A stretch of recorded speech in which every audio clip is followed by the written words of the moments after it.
ശബരിമല മാളികപ്പുറത്തെ കതിനാപകടത്തിൽ പത്തനംതിട്ട ജില്ലാ കളക്ടർ പ്രാഥമിക റിപ്പോർട്ട് സമർപ്പിച്ചു. തീപിടുത്തത്തിന് കാരണം പൊട്ടിത്തെറിയല്ലെന്നാണ് റിപ്പോർട്ടിൽ വ്യക്തമാക്കുന്നത്. ശബരിമല മാളികപ്പുറത്ത് കതിനക്കളത്തിലുണ്ടായത് പൊട്ടിത്തെറിയല്ലെന്നും ഫോറൻസിക് പരിശോധനാ ഫലത്തിനു ശേഷമേ അപകട കാരണം വ്യക്തമാകൂ എന്നും കളക്ടർ നൽകിയ റിപ്പോർട്ടിൽ പറയുന്നു. കഴിഞ്ഞ ദിവസം ഫോറൻസിക് ലാബിൽ നിന്നെത്തിയ വിദഗ്ധ സംഘത്തിന്റെ പരിശോധനാ ഫലം കൂടി പരിഗണിച്ചാണ് കളക്ടർ പ്രാഥമിക റിപ്പോർട്ട് തയ്യാറാക്കിയത്. കതിന നിറക്കുന്നതിനിടയിലുണ്ടായ മർദ്ദമോ കതിനക്കുറ്റി നന്നായി തണുക്കുന്നതിന് മുൻപ് വെടിമരുന്ന് നിറച്ചതിനെ തുടർന്നോ ആയിരിക്കാം തീപിടുത്തം ഉണ്ടായതെന്നാണ് അന്വേഷണത്തിനെത്തിയ വിദഗ്ധരുടെ നിഗമനം. എന്നാൽ ഫോറൻസിക് ലാബിലെ പരിശോധനാ ഫലം കൂടി വന്നതിനു ശേഷമേ അന്തിമ നിഗമനത്തിലെത്താൻ കഴിയൂ എന്നാണ് വിദഗ്ധർ പറയുന്നത്.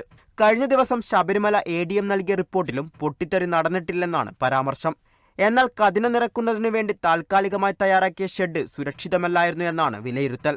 സംഭവത്തെക്കുറിച്ച് വനം വകുപ്പും പ്രത്യേക അന്വേഷണം നടത്തുന്നുണ്ട്. പൊള്ളലേറ്റ് ചികിത്സയിൽ കഴിയുന്ന 3 പേരുടെയും മൊഴി പോലീസ് കോട്ടയം മെഡിക്കൽ കോളേജിലെത്തി രേഖപ്പെടുത്തി. 60% പൊള്ളലേറ്റ ജയകുമാറിന്റെ നില ഗുരുതരമായി തുടരുന്നു. സംഭവത്തെക്കുറിച്ച് അന്വേഷിക്കുന്നത് സന്നിധാനം പോലീസ് ഉദ്യോഗസ്ഥരാണ്. Kerala vision news, Sabarimala.